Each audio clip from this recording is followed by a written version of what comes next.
Meus irmãos, muito boa noite. Tem sido uma alegria estar entre vocês desde a última sexta-feira. Tenho sido muito bem recebido por aqui. Eu quero manifestar a minha gratidão aos irmãos que me receberam e me acolheram como, de fato, irmãos na fé. Quero também trazer o abraço da igreja que eu tenho o privilégio de pastorear na cidade de São Paulo, a Igreja Presbiteriana de Santo Amaro. Sintam-se abraçados pelos irmãos que se reúnem ali, e estando vocês em São Paulo, passando um domingo por lá, vai ser uma alegria recebê-los na nossa igreja para cultuarmos juntos ao Senhor, como estamos fazendo aqui. Eu ontem perguntei ao pastor Glênio qual é o assunto que vocês estão trabalhando, há alguma temática que o senhor gostaria que eu abordasse? Ele, meio que brincando, olhou para mim e disse: a cruz. E eu disse: ok, como eu sou obediente, nós vamos não apenas falar sobre a cruz, mas nós vamos expor o relato da cruz. Nós, às vezes, falamos muito sobre a cruz, mas nem sempre nós vamos ao relato da crucificação para analisá-lo e ver aquilo que o Senhor tem a nos ensinar. Então, eu quero pedir a você que abra a sua Bíblia em Marcos capítulo 15.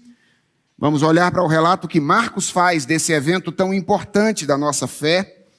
Marcos capítulo 15.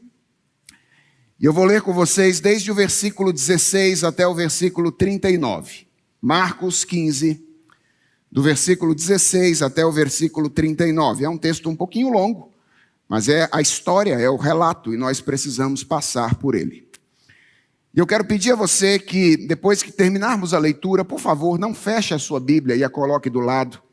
A Bíblia é a autoridade entre nós, a única autoridade. E o meu papel é apenas facilitar o seu entendimento da Escritura, ajudar você a compreender o texto bíblico, não atrapalhar o ensino que o Espírito Santo precisa transmitir a você nesta noite. E é preciso que você olhe para a palavra de Deus para verificar se aquilo que eu digo está de fato escrito nesta palavra.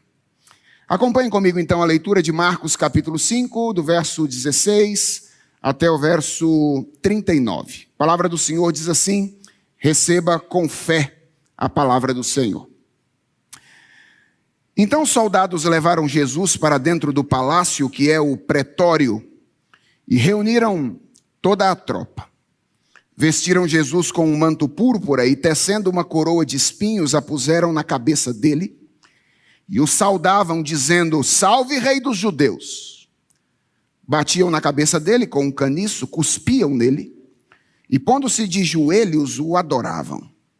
E depois de ter zombado dele, tiraram-lhe o manto púrpura e o vestiram com as suas próprias roupas. Então conduziram Jesus para fora a fim de o crucificarem. E obrigaram Simão Cirineu, que passava vindo do campo, pai de Alexandre e de Rufo, a carregar a cruz de Jesus. E levaram Jesus para o Gólgota, que quer dizer lugar da caveira.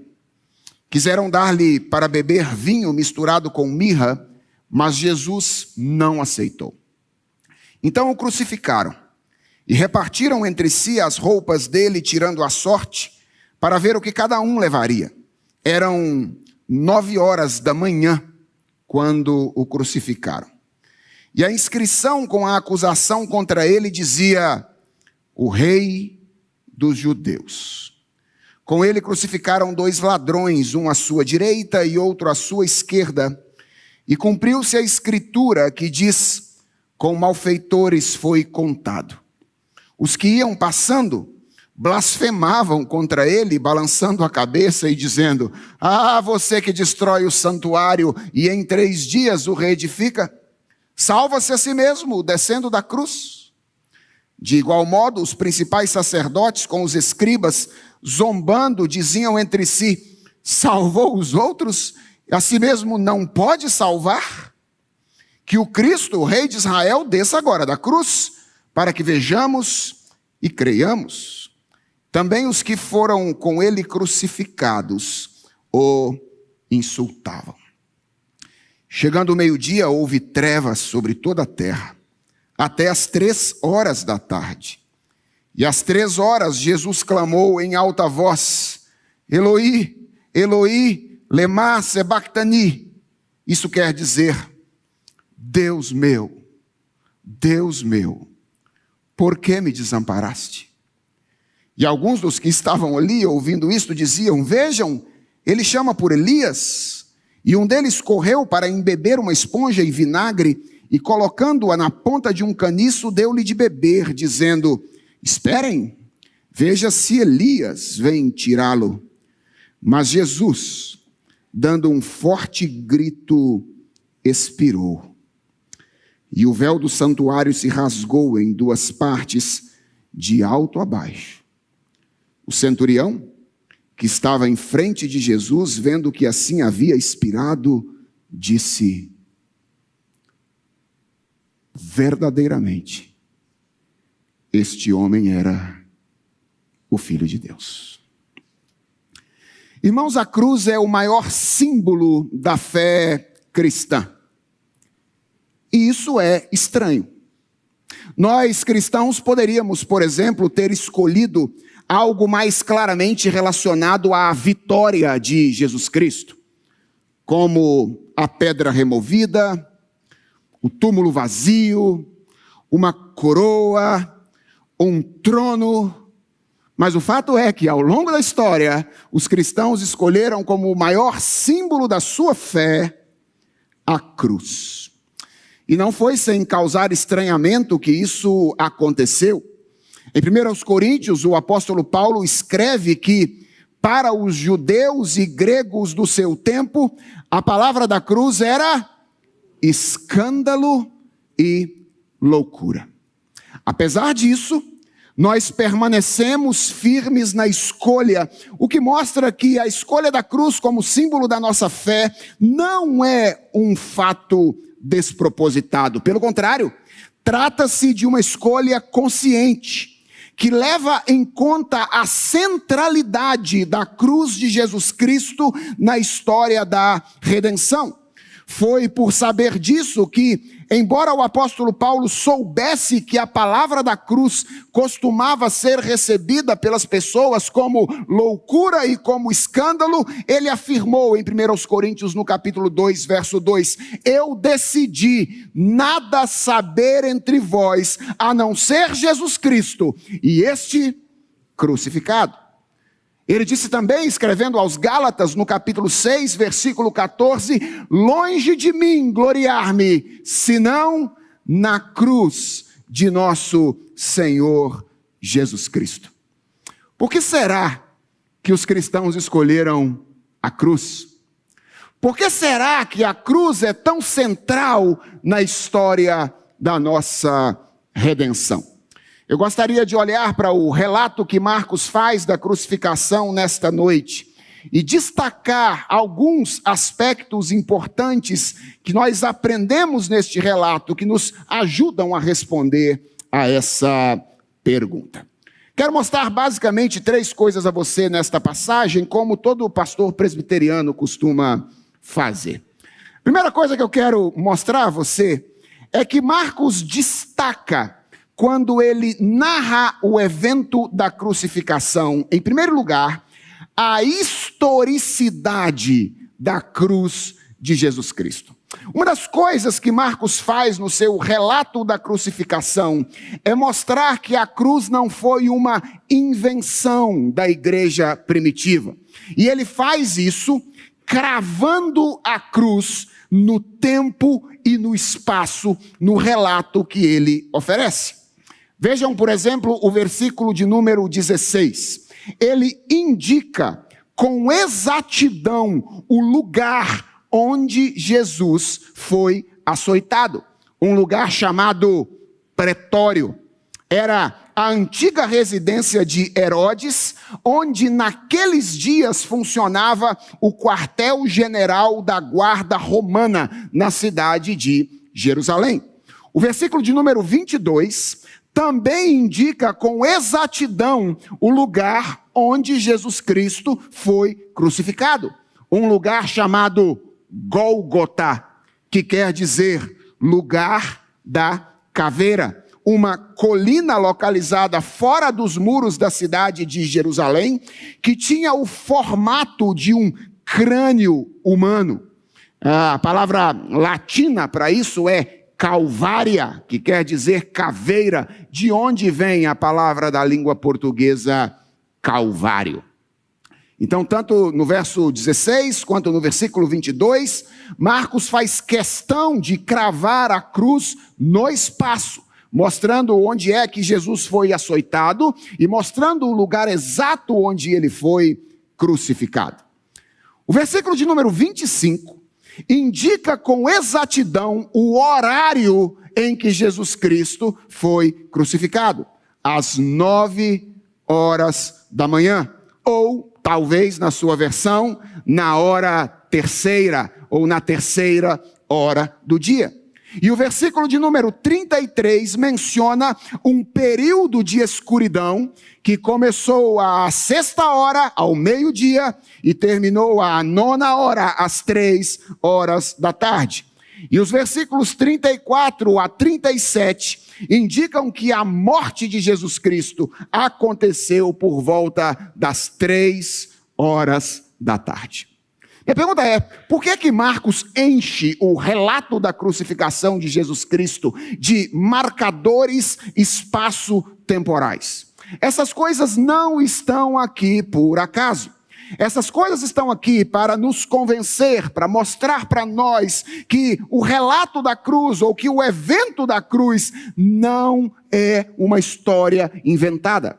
Quando nós falamos que Jesus Cristo morreu na cruz do Calvário, nós não estamos diante de um relato imaginado pela igreja primitiva e que perdurou ao longo dos séculos. Marcos deseja que nós saibamos que, embora a cruz seja um símbolo, ela não é apenas um símbolo, mas ela é um evento real, que tem implicações reais para a nossa relação com Deus, para a nossa relação com os outros e para a nossa relação com o mundo. Então essa é a primeira coisa que Marcos se esforça para fazer nesta passagem. Cravar a cruz no tempo e no espaço, nos comunicando com uma clareza absoluta a natureza histórica da cruz de Jesus Cristo. Jesus morreu na cruz do Calvário. E isso não é uma história inventada, isto é algo que de fato aconteceu. A segunda coisa que Marcos se esforça para mostrar quando ele relata o evento da cruz é o sofrimento da cruz de Jesus Cristo. A crucificação, irmãos, era talvez, e talvez ainda seja, o tipo de execução mais cruel que a humanidade já conheceu. Ela foi criada, ao que tudo indica, pelos persas, mas foi aperfeiçoada pelos romanos para ser uma espécie de espetáculo de horror. Roma não usava a crucificação apenas para punir algumas pessoas. Roma usava a crucificação para se autoafirmar. Era um meio de autoafirmação política. Era como que um evento para dizer às pessoas aquilo que poderia acontecer se alguém resolvesse entrar no seu caminho. Para se ter uma ideia de quão cruel era a crucificação, existem relatos históricos antigos de que no meio de um processo contra um senador romano famoso, Cícero, que era um pensador, ou é um pensador conhecido, teria dito em defesa desse acusado que só levantar a possibilidade de um cidadão romano ser crucificado era algo indigno. Ou seja, a crucificação era de fato um evento absolutamente cruel. Há muitos relatos de como é que se dava a morte por crucificação. Se você buscar na internet, você vai encontrar vários estudos de uma perspectiva médica, por exemplo, de como é que uma pessoa crucificada vinha a falecer, por respeito aos mais sensíveis, e porque a Bíblia não detalha o sofrimento físico de Jesus Cristo quando relata este sofrimento, eu vou me limitar apenas a dizer que a morte por crucificação costumava ser uma morte lenta e agonizante. Algumas pessoas demoravam 3, 4 ou 5 dias para falecer pendurado em uma cruz. A morte de Jesus foi mais rápida, por misericórdia do Pai, mas isso não significa que ele tenha deixado de sofrer um enorme sofrimento físico na cruz do Calvário. E algo que Marcos destaca quando ele relata este sofrimento é a voluntariedade de Jesus Cristo. Veja que no versículo de número 23 do relato que nós lemos, Marcos diz que quando chegaram ao Calvário, os soldados ofereceram a Jesus Cristo uma mistura de vinho com mirra. Essa era uma mistura que tinha propriedades anestésicas. A gente não sabe se os soldados romanos estavam fazendo isso por piedade, ou se eles desejavam anestesiar Jesus Cristo para que ele pudesse sofrer ainda mais nas mãos dele. Os estudiosos se dividem quanto a essa questão da intenção, se era misericórdia ou mais crueldade, esse ato de dar uma bebida anestésica. Mas o fato é que o relato diz que Jesus Cristo rejeitou essa mistura. E isso é unanimemente compreendido pelos estudiosos bíblicos como uma evidência da voluntariedade com a qual Jesus Cristo se submeteu aos sofrimentos da cruz do Calvário. Ele experimentou tudo. E ele fez tudo com as suas faculdades absolutamente despertas, experimentando completamente o sofrimento da cruz do Calvário. No entanto, se você prestou atenção na leitura do relato, você percebeu que a ênfase maior de Marcos não recai sobre o sofrimento físico da cruz, mas ela recai sobre o sofrimento espiritual da cruz.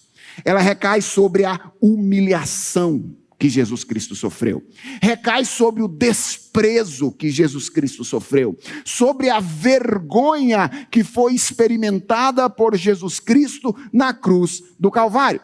Vejam, por exemplo, que esta é a ênfase no relato do açoitamento de Jesus Cristo.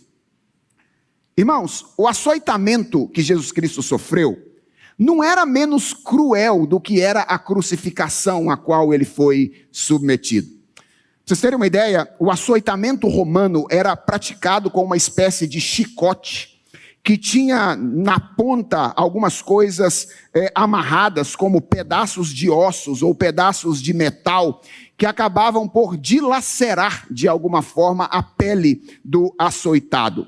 E os soldados romanos eram homens militarmente treinados que participavam de um esquema de segurança que não tinha absolutamente nenhuma preocupação com a violência. Sabe esse negócio de direitos humanos? Então, não tinha isso naquela época.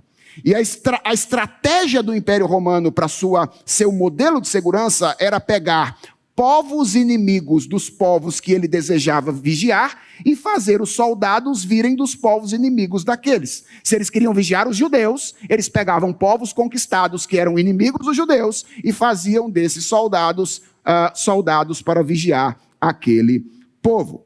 Nesse relato, a palavra usada por Marcos para indicar a quantidade de soldados que estava presente ali, traduzida aí no versículo 16 pela palavra tropa, se refere literalmente a uma corte romana. O que é uma corte romana?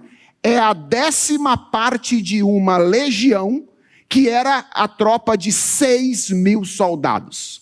Então, uma tropa, uma corte, era formada por 600 homens.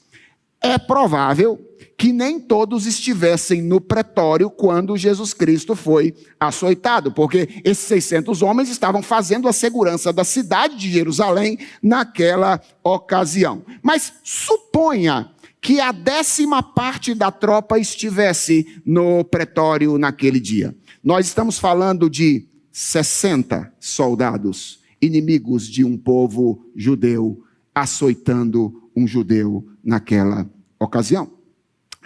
Jesus certamente sofreu muito fisicamente nas mãos desses soldados romanos.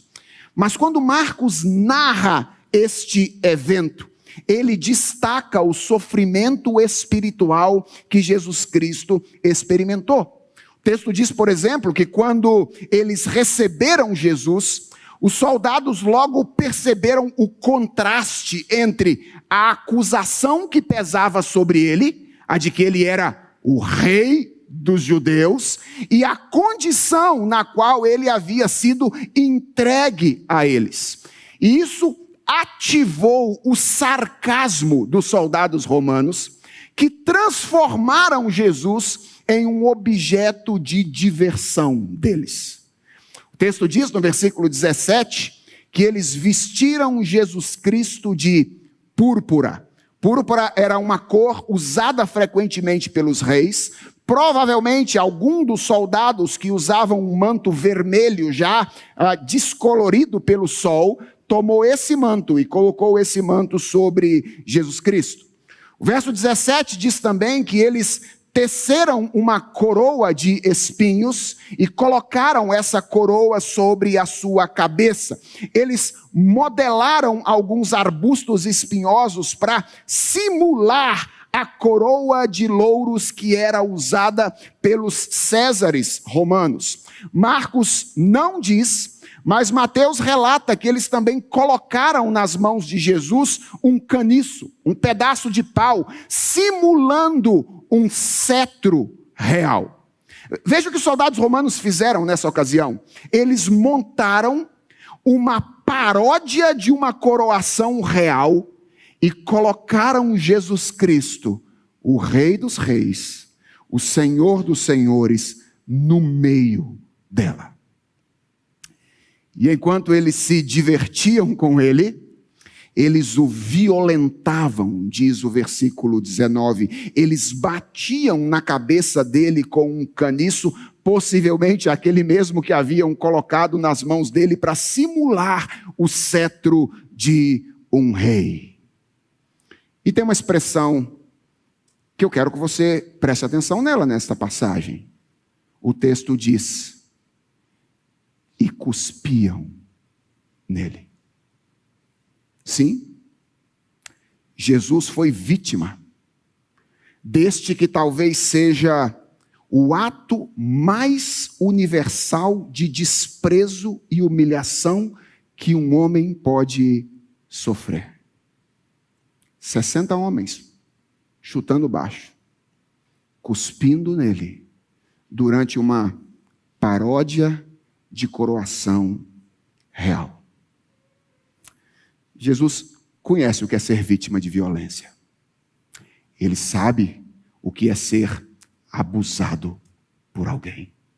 Ele experimentou o maior sofrimento, humilhação, vergonha e dor que um ser humano pode experimentar.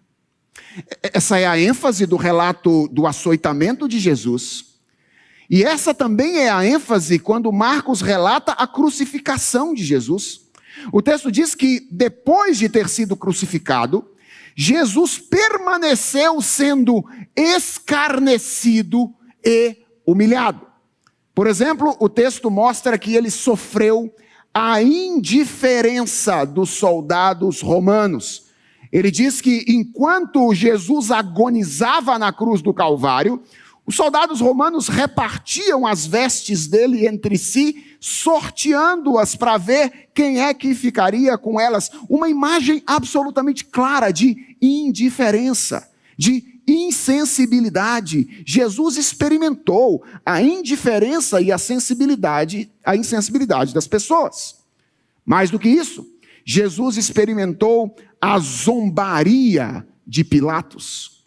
O versículo de número 26 diz que em cima da cruz de Jesus foi colocada uma epígrafe que dizia: Jesus, Nazareno, o rei dos judeus. E através de outros evangelistas, nós ficamos sabendo que o responsável por esta epígrafe fora Pilatos. A pergunta é, ele acreditava nisso que ele mandou colocar sobre a cruz de Jesus Cristo? É óbvio que não. Provavelmente, o objetivo de Pilatos era atingir a liderança religiosa do judaísmo, com a qual ele não se dava bem. Como é que a gente sabe disso?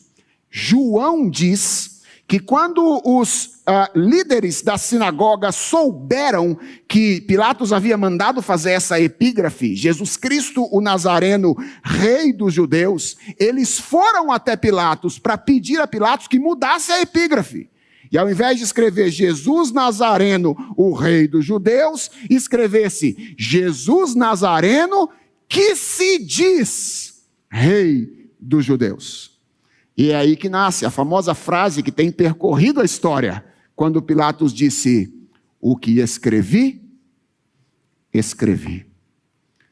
Jesus sendo usado por Pilatos para se tornar objeto das suas disputas com a liderança religiosa do judaísmo daquela ocasião. Ele foi objeto da indiferença dos soldados, ele foi objeto da zombaria de Pilatos, ele foi objeto de identificação com os malfeitores. Jesus, o santo, identificado com os malfeitores. Versículo 27 diz que Jesus não foi crucificado sozinho. Ele foi crucificado entre dois ladrões, entre dois malfeitores. E certamente isso fazia com que ele fosse identificado com eles. Na verdade, irmãos, se nós considerarmos os efeitos do açoitamento sobre Jesus Cristo, nós chegaremos à conclusão de que qualquer pessoa que chegasse em Jerusalém naquele dia e visse aquelas 3 cruzes, tenderia a apontar Jesus Cristo como o principal dos criminosos. Por quê? Porque ele certamente era o mais desfigurado entre aqueles que estavam lá. Jesus foi identificado com os malfeitores. Em quarto lugar, Jesus foi vítima da zombaria da multidão. Talvez por causa da menção que os relatos da crucificação fazem ao Gólgota, nós geralmente pensamos que Jesus foi crucificado no topo de uma colina. Não é assim? É o que a gente imagina. Aliás, evento de Páscoa na igreja vai ter uma imagem de divulgação. Onde é que vão estar as cruzes? Em cima da colina, não é? É verdade, os textos fazem menção a uma colina chamada Gólgota, mas em nenhum relato você tem a informação que Jesus foi crucificado no topo de uma colina. E lembre-se do propósito da crucificação para os romanos. Os romanos não crucificavam as pessoas longe da vista dos outros. Os romanos queriam que as pessoas crucificadas fossem vistas para ser uma proclamação do poderio de Roma. Então, é muito provável que Jesus não tenha sido crucificado no topo de uma colina, mas em uma calçada ou numa rua que dava para a cidade de Jerusalém, próxima a essa colina chamada Gólgota, que tinha uma imagem de uma caveira. E o texto diz, nos versículos 29 e 30, que as pessoas que passavam, os transeuntes, as pessoas que estavam saindo e chegando da cidade de Jerusalém, diziam, zombando dele, ei, você não disse que ia destruir o templo e reconstruir em 3 dias? Desça da cruz. Jesus foi humilhado pelos transeuntes que colocaram em xeque a autoridade da sua palavra e o seu poder. E por último, além de tudo isso que você já viu até agora, Jesus sofreu a zombaria dos sacerdotes e dos escribas. Eles faziam questionamento semelhante e diziam, aí ó, salvou os outros, a si mesmo não pode salvar. Ei, Cristo de Israel, desça da cruz para que nós vejamos a sua competência, o seu poder e creiamos em ti. E o texto diz que até mesmo os malfeitores que haviam sido crucificados juntamente com ele o questionavam desta maneira. Você consegue imaginar o sofrimento espiritual pelo qual o nosso Redentor passou? O sofrimento no qual o Senhor Jesus Cristo, nosso Salvador, esteve envolvido por ocasião deste acontecimento. Esta é a segunda coisa que Marcos enfatiza, destaca em seu relato da crucificação. Ele enfatiza que além de ter sido um evento histórico, além de ter sido um acontecimento real, a cruz foi uma experiência de profundo sofrimento e de profunda humilhação. Mas há uma terceira e última coisa que Marcos enfatiza quando ele apresenta o seu relato. Não apenas a historicidade da cruz, não apenas o sofrimento da cruz. Marcos destaca também o significado da cruz do Calvário. Irmãos, Deus não foi pego de surpresa com aquilo que estava acontecendo naquele dia. Pelo contrário, o relato de Marcos enfatiza, destaca que os eventos daquele dia não somente eram cada um deles conhecidos por Deus, mas foram todos eles planejados e dirigidos por Deus, de modo a indicar com clareza o significado daquilo que estava acontecendo naquele dia. E eu quero mostrar para você apenas 3 coisas que são indicadas por esses acontecimentos, tal qual relatados por Marcos aqui. Há inúmeras outras, mas por uma questão de tempo, eu vou mostrar para você apenas 3 coisas que Marcos destaca, que apontam para como Deus dirigiu os eventos da cruz para revelar o seu significado. A primeira coisa que fica clara aqui é a singularidade da cruz de Jesus Cristo. A cruz de Jesus Cristo não é qualquer cruz. E isso fica claramente indicado pela epígrafe que Pilatos mandou colocar sob a cruz de Jesus Cristo. Irmãos, Jesus Cristo sofreu pelo menos 4 diferentes acusações que o conduziram injustamente à sentença de morte na cruz. 4. E Pilatos poderia ter escolhido qualquer uma delas para colocar como epígrafe da cruz de Jesus Cristo. E se nós considerarmos o efeito que Roma desejava que fosse produzido pela crucificação, talvez a epígrafe mais indicada era a acusação de sedição. Ou seja, de que Jesus era um rebelde que estava levantando as pessoas contra o Império Romano. Que Jesus estimulava as pessoas contra César. Logicamente falando, essa seria a acusação que qualquer imperador romano, qualquer servo do Império Romano escolheria para colocar ali em cima para marcar a condenação desse homem. Pilatos escolheu a única que, apesar da intenção irônica que a acompanhava, indicava a verdade sobre Jesus Cristo. Jesus Nazareno, o Rei dos judeus. Apesar da ironia, a epígrafe que Pilatos colocou lá declarava a verdade sobre aquela cruz. Aquela não era qualquer cruz, era a cruz do rei. E isso também é indicado pela maneira como Jesus enfrentou o sofrimento daquele dia. Tem algo que costuma nos passar despercebido.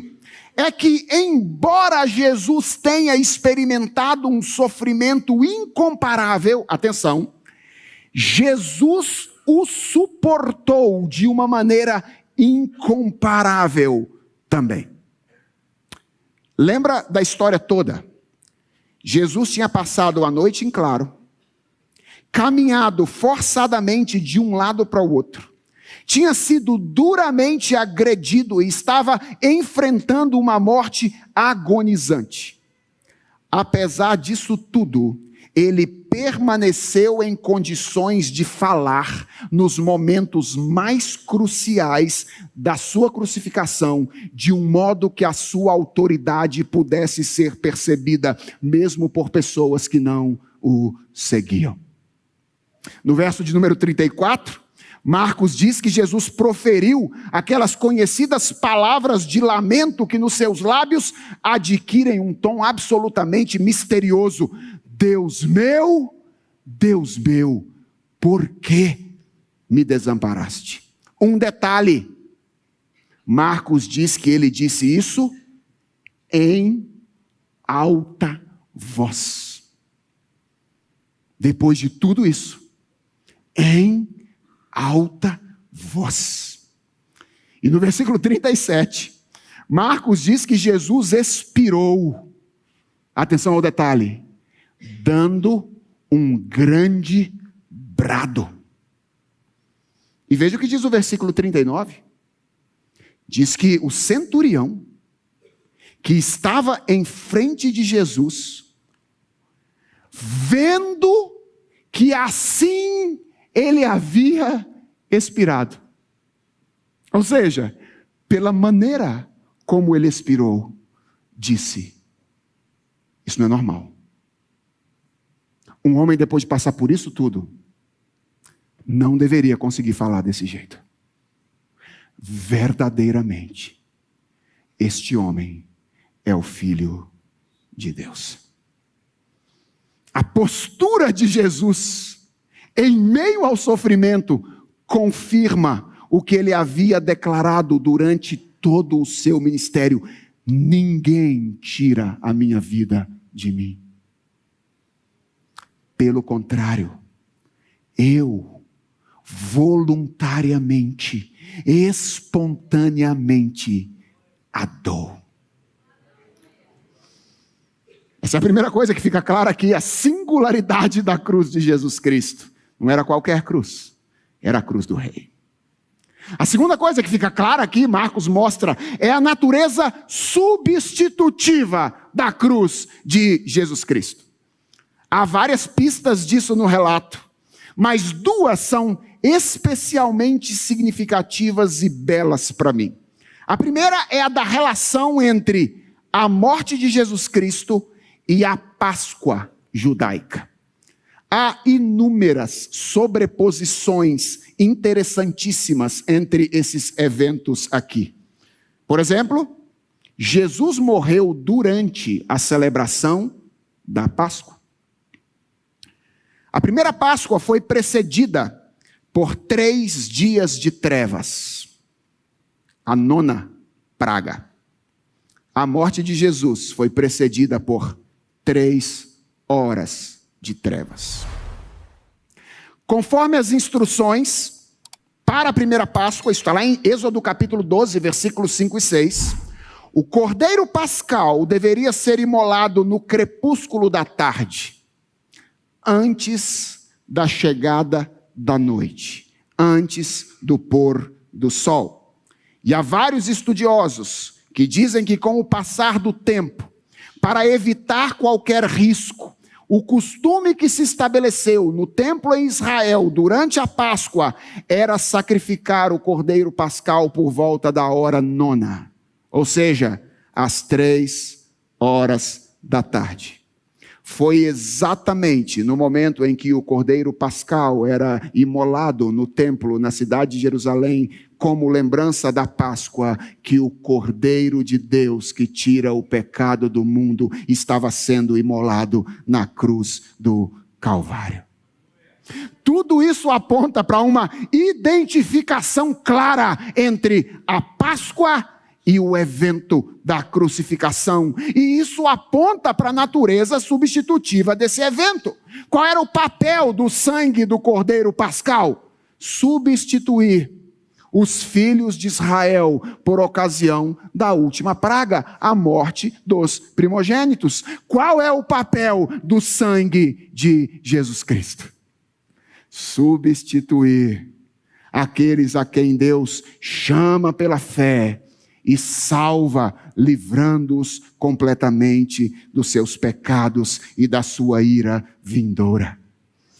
Assim como o sangue do Cordeiro Pascal prefigurava a libertação dos primogênitos judeus, o sangue de Jesus Cristo purifica os filhos de Deus de todos os seus pecados. Mas há uma segunda coisa que mostra isso aqui, claramente, a natureza substitutiva da cruz de Jesus Cristo. É a ironia na zombaria dos sacerdotes. Marcos diz que eles diziam: salvou os outros, a si mesmo não pode salvar. Sem querer, eles estavam declarando a verdade sobre o que estava acontecendo na cruz do Calvário. A satisfação da justiça de Deus estava acontecendo ali. Ao entregar a sua vida, Jesus estava salvando os outros. E porque ele estava salvando os outros, ele não podia salvar a si mesmo. Não é que ele não tivesse poder para fazê-lo, mas é que o seu amor e o seu desejo de pagar os pecados daqueles a quem Deus deseja salvar exigia que ele entregasse a sua vida no madeiro. Ele precisava morrer para que nós pudéssemos ter vida. Sim, salvou os outros, a si mesmo não podia salvar. O que os sacerdotes atribuíam à fraqueza era, na verdade, amor. Paulo vai dizer que Deus prova o seu próprio amor para conosco pelo fato de ter Cristo morrido por nós, sendo nós ainda pecadores. A histórica cruz de sofrimento e dor era o instrumento de Deus para a salvação dos pecadores. A singularidade da cruz, a natureza substitutiva da cruz, finalmente, o poder da cruz. Marcos revela isso claramente em seu relato. Veja, no versículo 21, Marcos nos dá uma informação aparentemente irrelevante, mas absolutamente reveladora. Ele diz que obrigaram a Simão Cirineu, que passava vindo do campo, pai de Alexandre e de Rufo, a carregar-lhe a cruz. Pergunta, por que botar isso na narrativa? Inclusive com esse negócio de pai de Alexandre e de Rufo. Irmãos, de imediato, não dá para deixar de perceber o contraste irônico que o relato deseja estabelecer. Em primeiro lugar, isso aqui é só um parêntese. Como é que é o nome desse homem? Simão. Ele é o mesmo nome de um homem que esperava-se que estivesse neste lugar agora, mas que não estava. Simão Pedro. Então há uma ironia certamente presente aqui, não é? Mas há algo importantíssimo que nem sempre nós conseguimos perceber. 2 detalhes importantes sobre esse homem. Primeiro, a origem geográfica dele. Ele era de Cirene. Ele era um cirineu, uma região no norte da África. E a segunda informação importante é a família dele. O texto diz que ele era pai de Alexandre e de Rufo. O que esses dois detalhes fazem aqui? Eles promovem uma identificação entre este momento da vida de Jesus Cristo e duas coisas que os leitores primários de Marcos possivelmente perceberiam de imediato. Primeiro, uma região gentílica, Cirene, onde possivelmente havia uma igreja cristã forte nos primeiros anos da era cristã. Por exemplo, em Atos capítulo 11, versículo 20, crentes sirineus são descritos como evangelistas de gentios durante a dispersão. Os crentes de Cirene estão evangelizando em Atos capítulo 11. Em Atos 13, versículo 1, um dos líderes da igreja de Antioquia é um homem chamado Lúcio de Cirene, desta cidade. Uma igreja pujante, no início da era cristã, em Cirene.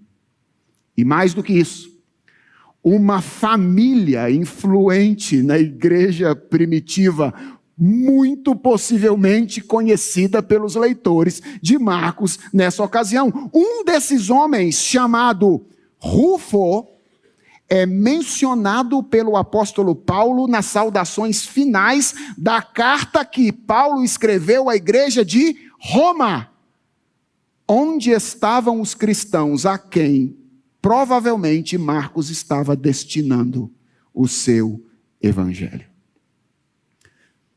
O que Marcos quer que a gente saiba quando ele bota Simão Cirineu, pai de Alexandre e Rufo, na cena da crucificação?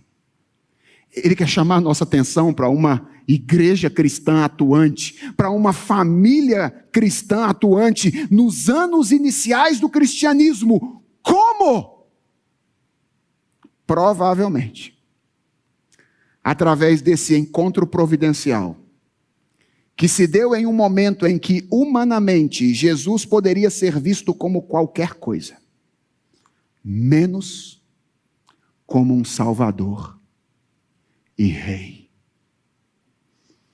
Mas de maneira sobrenatural, por causa do poder da cruz, ao que tudo indica, Simão Cirineu voltou para casa, tendo se encontrado com o Deus verdadeiro.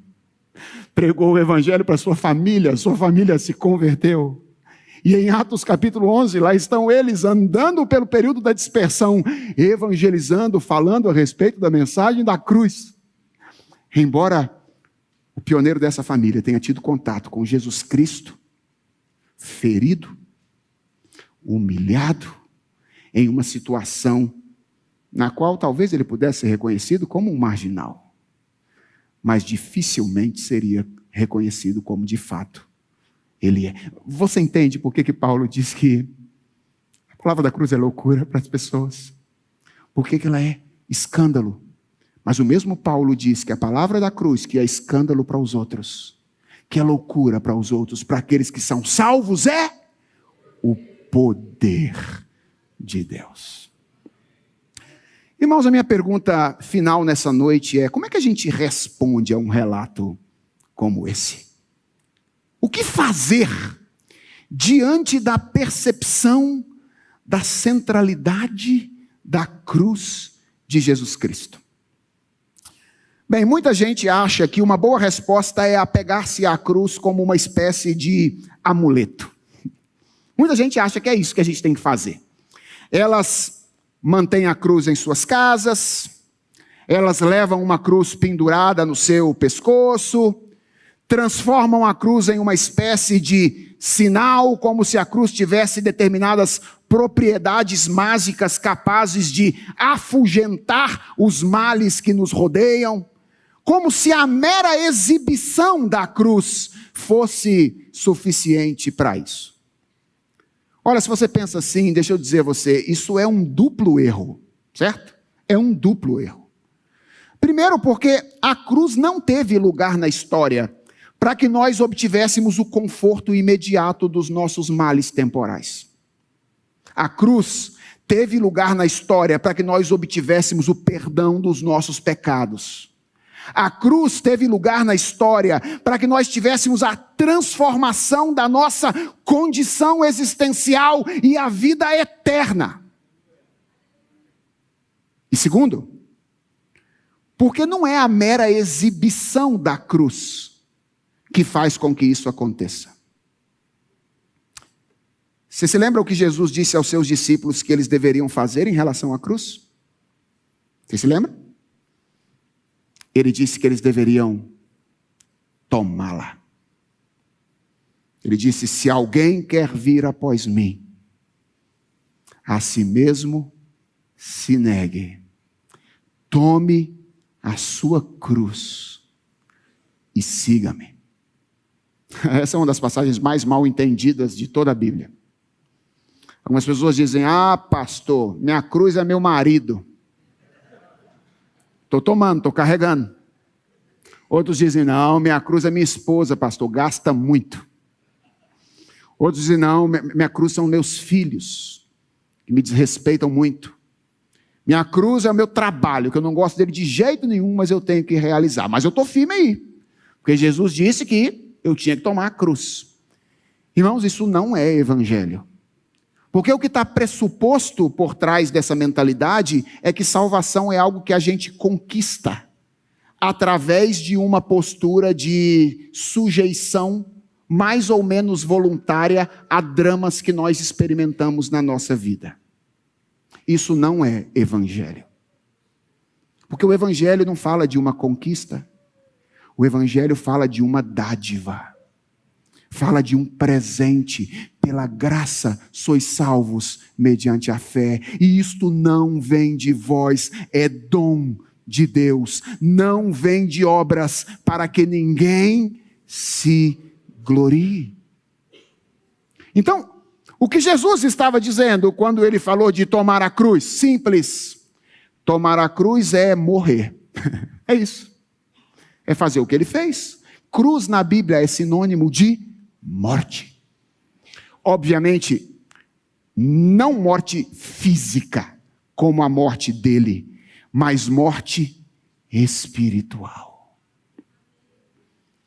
Tomar a cruz vem acompanhado da expressão negar-se a si mesmo. Tomar a cruz é deixar de existir enquanto ser autocentrado, egoísta, escravo dos prazeres, que tende a olhar para Deus e para os outros, para o mundo, como fonte da nossa autogratificação. Esse é o evangelho da nossa era.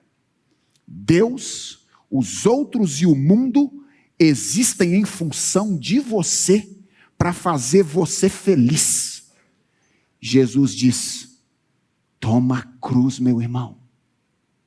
Tomar a cruz significa deixar de existir nesta mentalidade e dessa maneira. E isso acontece conosco a partir do momento em que, completamente conscientes da nossa miséria, nós olhamos para Jesus como a nossa única esperança de salvação. E misteriosamente nós somos unidos a Ele em sua morte pelo Espírito Santo. Olha, não existe outro caminho. Se você quiser ser salvo, você precisa morrer. Enquanto você quiser continuar vivo, você não vai encontrar a sua salvação. Porque na história de Deus é sempre assim. Existe coroa, mas ela sempre vem depois da cruz. Ninguém atinge, ninguém chega à coroa. Ninguém recebe a coroa, se antes não passar pela cruz. Não basta fazer da cruz um amuleto.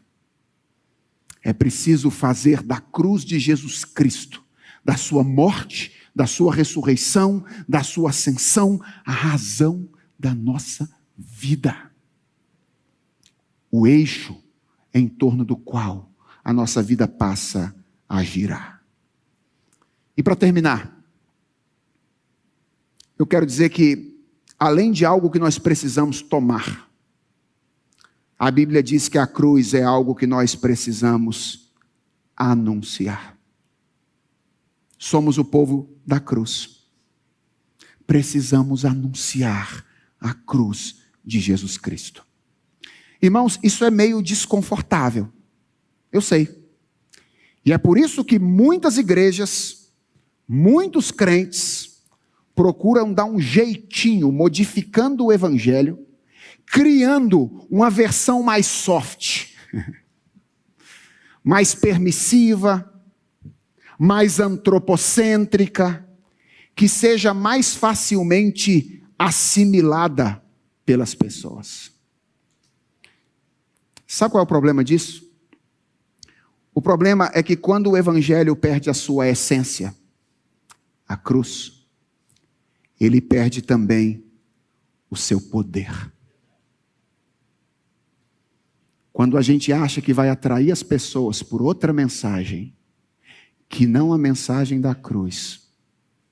Sim, talvez nós criemos uma mensagem mais fácil de ser assimilada, mas uma mensagem que será incapaz de transformar a vida das pessoas, como foi transformado aquele homem que carregou aquela cruz e encontrou Jesus Cristo desfigurado naquele dia.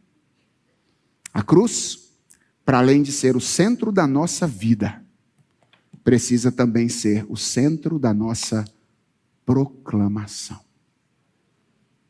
É sobre isso que uma igreja precisa falar. Sobre a cruz do nosso Redentor. Vamos orar?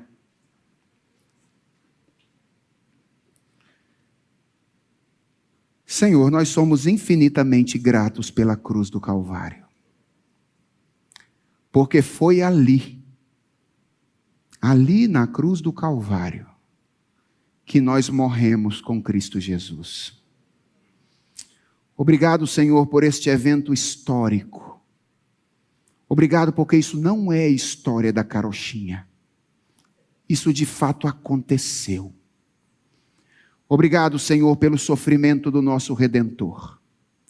Cristo Jesus, Deus nosso, sejas tu louvado por tua disposição ao sofrimento.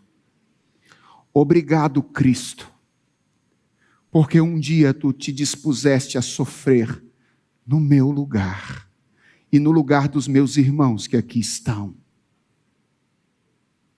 Obrigado, ó Deus, pelo poder da cruz. E a nossa oração nesta noite é que tu nos dês a graça de experimentar este poder hoje. Porque a cruz que foi cravada no espaço e no tempo tem os seus efeitos estendidos até a eternidade. Por isso nós te pedimos, se alguém precisa de salvação aqui nessa noite, que hoje seja o dia do encontro com Jesus Cristo crucificado, morto, mas ressurreto ao terceiro dia. E como todos nós precisamos de edificação, o que nós te pedimos é, edifica-nos pelo poder da cruz. E enche os nossos lábios de ousadia, para que nós não tenhamos medo de falar da única coisa capaz de transformar a realidade das pessoas ao nosso redor. Ensina-nos a amar e a proclamar a cruz de Cristo, o Cristo da cruz. É a nossa oração, em nome de Jesus. Amém.